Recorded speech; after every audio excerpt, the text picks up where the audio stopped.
Hello to all my people, and if you're watching live, checking us out on YouTube, or listening on your favorite podcast provider, you are most definitely my people.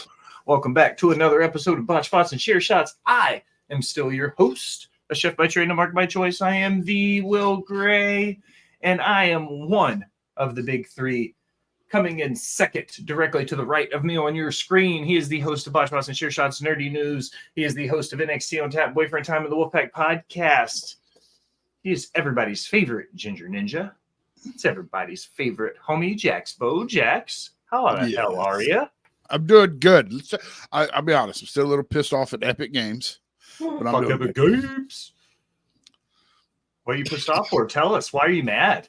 Well, listen, when you tell me you're going to do something and pump it up for a full week, then it's at 11th. Your Epic Games. You've been doing this for years now, and you muff up a live event. Like, you muff this. Like, these were big announcements for the upcoming season and what we could expect with Disney now owning $1.8 million worth of Epic. What Disney can now put in the game, and I just think that it was a big muff up. They definitely fluffed it up a little bit, that's for sure. I mean, did we not learn anything from the Eminem situation? I'm not personally an Eminem fan, so I didn't go to that event. Have you guys have played the other live events though? So the Eminem was trash. It took forever to get in. It was broken getting in. There were a lot of issues. This one we had no problem getting in, but it was like waiting for a concert to start, literally sitting in a theater. And they gave you about 5 minutes of random tasks to get done. And then other than that, it was us waiting for over an hour for this thing to start. Bo, we're going to have a big conversation about all of this Thursday on Nerdy News. Yeah, we are. Shout outs. Let me say hi to everybody. Hello, AJ's everybody. Here, Mike's here, Al's here because she works here. Self Bet, we love you. Get better, brother. Self. It's good to see you. Katie, we love you. Happy 4-year anniversary to the She Elite Showcase and everything that you do. All the free shout outs for you. Dad Hat says, fuck them kids. Going back to school. You didn't say hi to Tommy. I said hi to Tommy, did I not? No. And it's Timmy. Give my fucking bitch. Sorry, I hit the wrong button. You're still my fucking bitch, show. Yeah, Nicole. Hi, Nicole. Hit the button. Bo, hit the button. For Tommy. Kimmer! Oh, no, I hit the wrong button again. I hit the wrong button again. Do it. Ready? Tommy loves the D. That's right. Tommy loves the D. And as soon as that happened, we started a hype train, ladies and gentlemen. Yes. 5 minutes into the episode, we have subscriptions coming in from Nicole. She was a 10-month subscriber. AJ is a 9-month subscriber. They both used their Prime subs, which we'll get to later in the episode to start us out. Give us some bits. Give us some of those free Primes. Gift them to people. Love on your neighbors. Turn them, say hello. And mine and Bo's neighbor, though. You know who she is, Bo? Have you met her before? Yeah, I've met her before. Yeah? She's perched upon the Iron Throne in the Boss Bitch's corner. She is the Beyonce to my Hova. She's the Bonnie Man, my Clyde. She is the brains behind Rivet City Radio. It's the Boss Bitch, Al. Al, how the hell are you? 93%. Thank you, Tommy, for all the biddies. I'm pretty good. Anything new and exciting? You ready for this week? She is the Boss Bitch. No. No? I mean, sure. It's been busy. I feel like I haven't stopped since we left for SummerSlam. And since we came back, it's just been go, go, go, go, go. Y'all haven't stopped since then. No. What's up, Tim? For the Hustlers first time, hustling. Hustlers be hustling. I'm sorry to say this. Sorry to interrupt you, but a couple months ago, someone close to us right now in the vicinity said that my job was affecting her life because she had to spend more time with Will. So I'd like to repay the favor and go, Allison, I'm looking dead to my camera too. Your new project is affecting my will time. Listen, it's affecting my after work time too. So no, I It's so understand. long to use that. This I'll be completely honest. This time next week when this episode airs and we come back next Sunday, me and Al and two of our friends will be official business owners with a licensed business and LLC in the state of Tennessee. Like we've got shit hustling in the backgrounds, ladies and gentlemen. Like we're going hard. What's up, Bo? Can I, if you ever do like live things, can I be the guy that dresses up in the mascot suit? Bo, you can be involved in whatever we do, wherever I just want we do it. I just want to wear a mascot suit.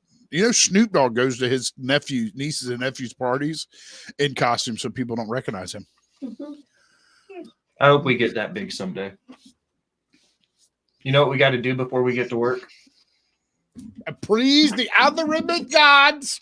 That's first and foremost and muy importante, Bo. If you're watching on youtube.com/RivetCD Radio, it is free to like and comment and subscribe and do all the things to boost all the algorithms. If you're watching on twitch.tv/RivetCD Radio, it is not free to subscribe, but we'll talk about it. We are at 93% on that hype train. Y'all got 90 seconds left. At least get us to level 2. Somebody throw us some biddies. And if you are there, you can hit the bell to get notified, do all the things forever, blah, blah, blah. Do it all while you're there. Nicole hit it. There we go. Hype train level 2, ladies and gents. Bo. Yes. Al. Hmm. I haven't seen you guys in 2 weeks. Even I was just kidding. Sometimes, when you work with people, you're like, oh, we've been off for 2 weeks. Like, what have you guys been up to? But we literally see each other every day. But I haven't asked you guys in a couple weeks. What has you pissed off for greatness? What has you the most worked up in pro wrestling? Good, bad, indifferent? Maybe outside of pro wrestling? Did somebody piss you off? Did somebody make you mad? What's going on with you? Penny's mad. Penny is obviously mad about something. Go ahead. I'm pissed Nicole, off. for the biddies. I'm pissed off for the Gorillas of Destiny. Why? Okay. Just say it for me. Say it out loud so I can hear it. Because fucking PCO wrestled with an eye patch and did the brawl for all. But apparently you can't do that anymore. So what we're going to do, and this is how I'd like to think this conversation went backstage is, hey man, you have this eye injury. So we're going to let Jacob win the tag titles with your brother. We know you're a decorated tag team. You've done it all over the world. We know this, but we just don't see y'all as a tag team champions together. But coincidentally, Jacob's going to get hurt at SummerSlam, and we're going to let you carry the belt. That's your consolation prize. It's one of the best tag teams in the world, in my opinion. The Gorillas are awesome. Hey, Penny, what's up, homie? What's up, dog? Hi, Penny. Homie? That's my friend. I get to come cuddle you, Penny. I'm coming to cuddle you. But just let him wrestle with an eye patch on. I mean, God damn it, who cares? If Vince McMahon was in power still, he'd be a pirate. He'd be the first Tongan pirate.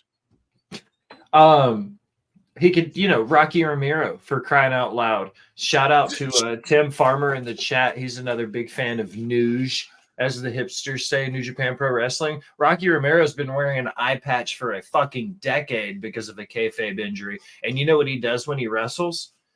He takes it off because everybody knows it's not fucking real. Like, let him wear the eye patch and then take it off to work and then put it back on. You know what I mean? Like, we know he's not missing his eye. Like, it's not his fucking Rey Mysterio. You remember a few years ago when Seth was doing the Monday Night Messiah bullshit? Yeah, exactly. And he took Rey Mysterio's eye and they faked it forever, and he wore the whited out contact lens so you couldn't see shit. You're not good enough to win the tag titles the night before SummerSlam. But what we're going to do is let you put on your full gear, put the eye patch on, and let you get physical at SummerSlam. Not good enough to be a champion. Thank Sack you. off. Bob Orton's been wearing a fucking cast since 1972 for crying out loud. It's because he has fragile bones. Don't rig on Bob Orton. So the eye patch situation, isn't it so his eye's not really hurt? they're just doing that because like he's not performing to the optimal level. That's what they say, but in my opinion, you have the best tag team in the world that isn't named the Usos, New Day, or fucking Young Bucks, FTR. You know what I mean? Like, so like the sixth best. But my point is, you literally have one of the most decorated modern tag teams in history on your roster. Get down. I'm going to shut the door. Something has to change, dog. You can't do that. You have one of the most decorated tag teams in pro wrestling, and you're not doing anything with them, and you've split them up at this point. Yeah, and that's the other thing is I have another one, just a small one. It's with NXT. They are overdoing the N1. Congratulations. Awesome. It's cool to have NXT talent represented over there. But did neither Triple H, Shawn Michaels, Steve Corino, anyone in the back not look to go over and go, fuck, we have a former New Japan guy. Yeah, Eddie Thorpe is sitting right there. Yeah, Earl Fredericks, if you will. Why didn't we send Thorpe over? And he'd have been over already with the crowd. Might have brought some more eyes back to NXT. No, let's send two newer NXT stars over to N1. I'm done. I'm sorry. No, you're absolutely right. That's the perfect way to describe what was going on. Because of that, they didn't. And I feel this has been a conversation that we brought up earlier. I'll give Tim another no free shout out. Is the fact that WWE is doing these working relationships. They are doing great things, but the ones they're doing where they're sending people like Shayna Baszler and they're sending the Willy Wonka dude, a fucking Charlie Dempsey, and they're sending the Creed brothers to like that's their Bloodsport. Style though. You know what I mean? They're not putting that shit over. They're sending the other, the Creeds and Brooks and Dunn and those guys to N1, but they're not really putting it over. And like they're bringing over top TNA talent to work in NXT, but then when they send people to NXT, they're getting, is it Paige or is it Davenport? Like, they're not getting the cream of the crop. And I feel like it's maybe not one-sided, but it's definitely 60-40, 55-45 in a lot of ways, like it's definitely not 50-50 though, at least not in my opinion. All one-sided for WWE in all the wrong ways. And this is one of the situations where I'm going to agree with Tim. I feel like, and we're letting it play out. And I love the fact they're doing all this shit with Joe Hendry and stuff. But I feel like in a lot of ways, even now being a month or two in, it seems one-sided. I have to disagree strongly with that one-sidedness. Okay. Tell me why then. Why do you disagree with me? Because up until now, I've been a TNA fan since 2001. 23 years. So since they opened the fucking doors. Fucking Nashville Fairgrounds. I have footage of me there watching Sandman and New Jack wrestle. That means there's a chance you and I were at one of the Asylum days, like shows at the same time, Bo, because that was the product of a broken household, as we know. And yes. My single dad took me there regularly to the Asylum for TNA. And what you do when you're in Middle Tennessee, right? I don't think it's one-sided because we watched TNA. I watched personally TNA hit the highest of highs. I've watched them hit the lowest of lows. And it was bad. Like when they were running those fucking nightclubs with the big LED sign, it was bad. It was next to horrible to watch. But I still did. I think, and people look at one-sided as wins and losses. Oh, this person's getting a win. This person's not winning over here. This person's winning over here. I think this partnership is more geared towards the publicity of we're now witnessing the rise again, the full rise of TNA wrestling. It's under all new people behind the scenes. I don't think the wins and losses are. It started the wins and losses being a 50-50 thing. Yeah. Because Grace went over, lost. They sent someone else over. Grace won. Grace won. The 50-50 booking, like the 50-50 IWC guys like to say. Yeah. But at the same time, we're watching TNA storylines now play out on NXT TV. This breakup of the Rascals, never thought in a million years it would have took place on NXT TV. I always thought it would have took place on TNA. These now have interwoven their storylines. I mean, you got fucking Wolfgang showing up. Dempsey shows up. Like, you got all these people, and they're getting to work with people that we just hoped one day we could see, like sitting back and praying, God, just release this person so they can go somewhere and work with this guy. Now we don't have to hope they get released and lose a job. We just go, fuck, dude, just send him over.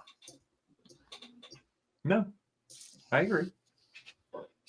Al, you got a pissed off for greatness this week? Kaz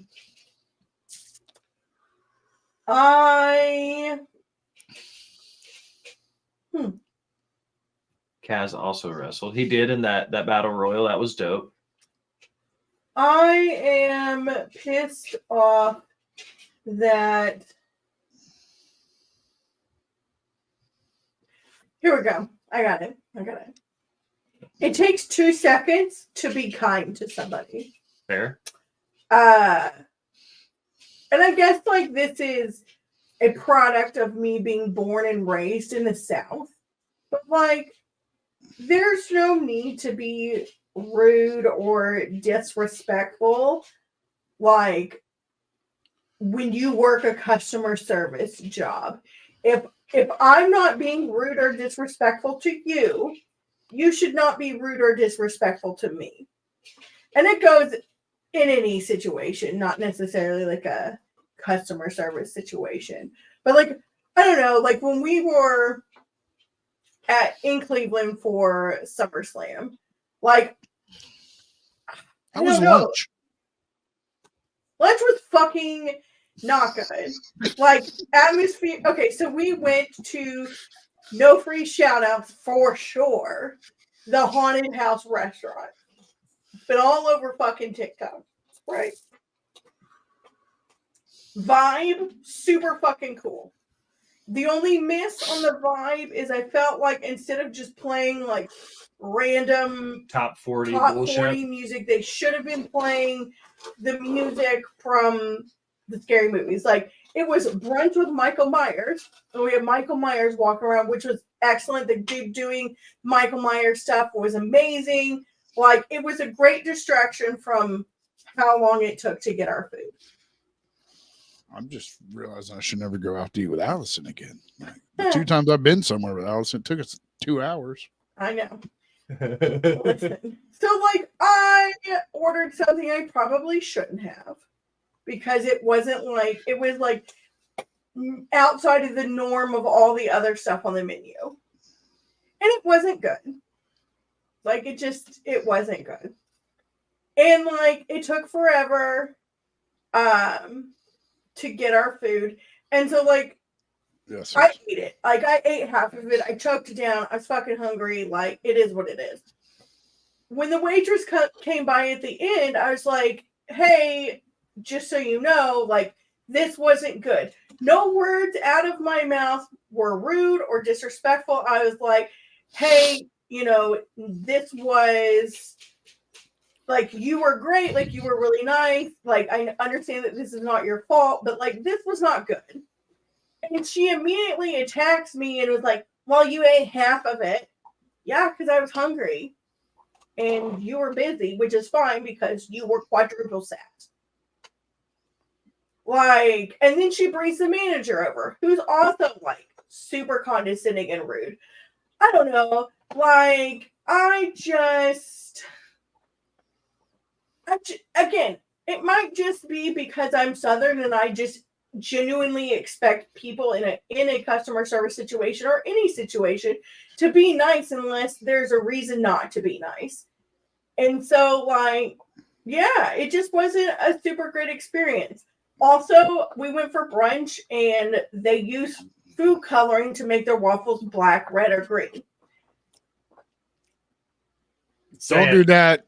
Say it. Say it. Say it. Why don't you want them, Al? What happened? Yeah, Al. Why? It made my poop black for 2 days. And I only ate half the waffle. Well, I will second that. The food was super mediocre. The fried chicken was delicious. The waffles were trash. The potatoes weren't super good. I'm going to clip this and put that on TikTok and tag them. My pissed off for greatness also comes from Cleveland, Ohio, and SummerSlam weekend. And this pissed off for greatness is a no free shout out to both StubHub and the organizers of the parking situation for SummerSlam, because StubHub allowed the sale of tickets for a lot that was open Friday for SmackDown to be sold Saturday for SummerSlam. So when we showed up on Saturday, that lot was closed for SummerSlam, but had been opened the previous night for SmackDown. So they literally let us buy a ticket for a closed lot. And I was like, you're shitting me. So $100 prepaid ticket turned into $150 because we had to pay. It was an equal walk, but it was like up hills both ways in the snow, and it fucking sucked. It was a great time to hang out with the friends and stuff, but overall, like, the parking situation in Cleveland was absolute trash. So that was my pissed off for greatness. I have a first question about Cleveland. What's up? How was the parking lot security? Are they water friendly or no water friendly? There was no water drop kicks this time. Okay. There was, At least however, it was a fiasco in a sense that they were making people back into their spots, and we weren't the only car, because granted, we were in a rental, and we were like, yeah, we don't necessarily want to back in here because we don't want somebody to hit it from behind or anything like that. Like, we don't want to worry about the windshield getting and he was like, no, you have to back in. So we backed the fuck in, and the parking was so terrible because they were making everybody back in. They had roads blocked off. Shit was fucking wrecked, dude. It was wild. Yeah, thank God for our friend Adam, who was able to back the car in, because for real, like, the spot was like cockeyed, and it was weird. Like, it was in the camera on the rental car, the backup camera was like super dark, and I'm real short, so I'm not one that can just like turn around and back it up. Like, I don't have those skills. Like, you know when you go through a grocery store lot, Bo, and they're one-way parking, so all the rows are tilted a little bit so you can pull in and pull out all at the same tilt, so it makes it nice and streamlined. That's how those were, but they were trying to have us back in at the opposite tilt angle from how the lot was tilted. So we were having to like way cock the car and then pull out and then pull in at a wide angle opposite of how they were having us go in. It was so ridiculous. I will not be going back to Cleveland. I will go back to Cleveland to do stuff in Cleveland when there's not a Guardians game, an MLS game, SummerSlam, and a fucking Jelly Roll concert all happening at the same time. Come to Jacksonville during football season, and you could watch the Jacksonville Jaguars, go get a beer, and listen to the concert happen at Daly's place all at the same fucking day, parked in the same fucking parking lot. Do that math. I'm here for it. They do that shit in Nashville. Yeah, we're still on pissed off for greatness. So that's me, that's Al, that's Bo, that's Is that the only thing you're pissed off about? I can't pissed off remember at anything. UPS. What about the other thing? What other thing? Put it in the private chat. I don't know what you're talking about. Don't ship anything to Canada from UPS, ladies and gentlemen. They'll cost you $219 for a less than a pound box. Is instead of a ref cam, we need a Samantha Irvin cam. I would love that. I think that would be dope. I'm pissed off if people lie about shit using kids. Fuck those fucking people. That's right. Oh yeah, my fucking This is the real. I'm glad. I got to read this real quick before you said it. because I completely forgot because I'm elevated as shit. So here's the situation. Okay. WWE, you're the biggest company on the planet. And we understand that. We respect you. Props for being you. Okay. You make these press conferences like a fucking what's it called, where you've got to go through and you get like a fucking wild goose chase where you've got to connect the dots to get it, and then you get the secret link sent to you so you can register for your press credentials. They make it like a fucking scavenger hunt to be able to get in. Okay. So that day of or the day before, I'm not really sure when other people found out, but to find out day of or the day before that they're changing how they do their fucking press conferences now.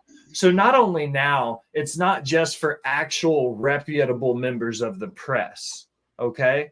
People who write for online publications and have written for magazines and done the things people like John Pollock or myself have done. Not that I'm on John's level by any means, he's a legend, but you see my point, okay? Now, to find out that I was bumped, people like John Pollock were bumped, and to find out Brandon Thurston wasn't allowed to ask a question in exchange, I'm going to say this as respectfully as possible because this isn't about disrespecting content creators. This is about the fact that you called this a press conference and then you were keeping legitimate journalists out. When you have people like the dude in Macho Man cosplay getting questions, and then you've got fucking people who are YouTube and Twitch streamers who are reactionary based content. They got in and got questions, but I got bumped for that. And then less than a week afterwards, these same fucking reactionary content creators are getting sanctions from Twitch and YouTube. They have to change their partnership or change their content or lose their partnership because they're saying their reactionary content. You ready for this, Al? You're going to love this. Is unoriginal content. No shit. Apparently, Twitch and YouTube have figured out you can make a little bit of money there. They're not going to spend money on their Twitch partners and YouTube partners anymore because it's unoriginal. Al has said it. Twitch doesn't want to pay you for people to watch you watch wrestling. I could do that for free. Exactly. So I do that every Monday night. It's a gimmicked press conference. It's the same as a segment on the TV show now. It's not a real press conference. If you write for the Titans and you go to the Titans, you are not going to get gimmicked fucking journalists. Also being big timed by people. Yeah.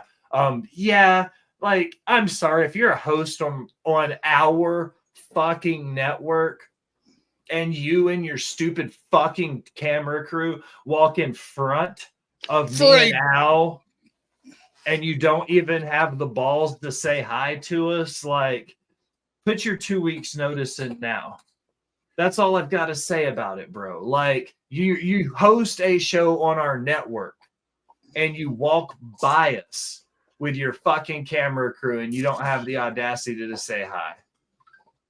I put my dick to say hi to give you, I don't give a fuck. Triple H just doesn't want to get them vice. Yeah.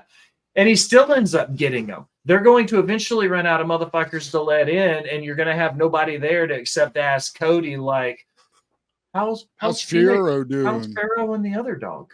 Like, and I'm not disrespecting. I love the dogs. The girl who asked the dog question specifically, you know, that's a 2 degrees of separation. We're close friends with some of her close friends. It's not a disrespect to her, but that's all you're going to get moving forward are those type of softball questions. If you cherry pick who you let into these pressers, that's what has me pissed off for greatness. So I decided last weekend at SummerSlam to get day drunk and to decide that I wanted to have fun podcasting again, that I didn't want to have to worry about pissing people off because I did it once before. I pissed some wrestlers off and I stopped writing opinion-based stuff and I was just being cold hard into the facts. And I almost made it to the show. And you know what? I don't know if I fucking want to. I had much more fun as a fucking fan than I ever tried to be as a fucking journalist. And I think it might be a heel turn. Call it, this is my Hunter S. Thompson era. I am here to fucking have fun, write about wrestling, and make as much fucking money as I can do doing it. She even said that her and a few fellows weren't allowed to ask certain questions, weren't going to be called on for. Exactly. That's what I'm talking about, Katie. That's my degree of separation. Someone that I know dearly is Katie. Katie knows the other girl personally. That's exactly what I'm talking about. She was told going in, you weren't allowed to ask certain questions. That's not a press conference anymore. I mean, let's also like circle back to like they are only doing this bullshit because AEW started doing it, so they fucking had to start doing it. And like for both companies equally, you are a soap opera. Facts. If there is a panel for a movie, TV show, or soap opera, they're real questions with real press people about your real fucking life, not this pretend like, oh, you're fucking Dominic Mysterio. How's that? When he's married to somebody else and yada, yada, yada. Like all the things like press conferences for a TV show are for people who are like with questions being asked by real journalists and content creators. Like it's fucking dumb. Like, stop doing press conferences if it's just gonna be fake bullshit fluff pieces. This is a perfect example of that, Al, and I'm sorry to cut you off. Her and a few others wanted to ask about the transphobe stuff with Logan Paul in the Olympics, and she's paraphrasing here, but they were essentially told no, and they weren't allowed to talk about these certain things, and I think that's bullshit. You either don't call it a press conference and you call it something else altogether, or you let actual members of the press come in and do their fucking job.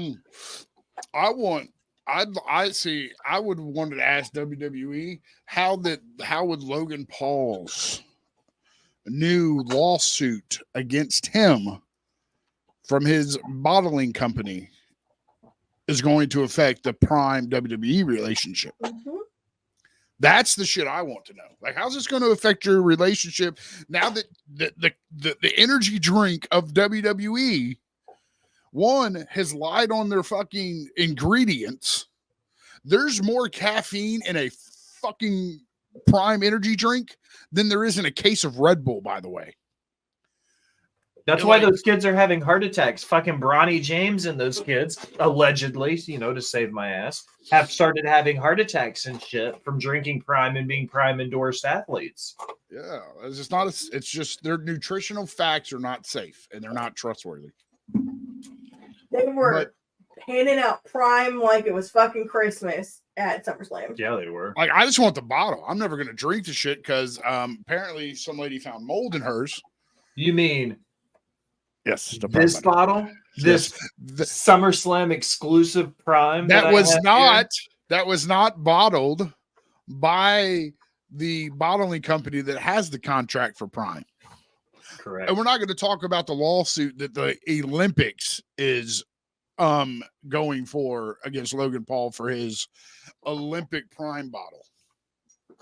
I took that Prime. I opened mine to taste it. It tastes like asshole. Tim said people should ask them why WWE has become a walking billboard. I saw highlights of the WHC triple threat between Gunther and Damian. It was a fucking straight talk ad. Logan is probably going to be getting another lawsuit from the Algerian boxer since she is suing people. I really think that might be a real possibility as well. Yeah, he's with a big one.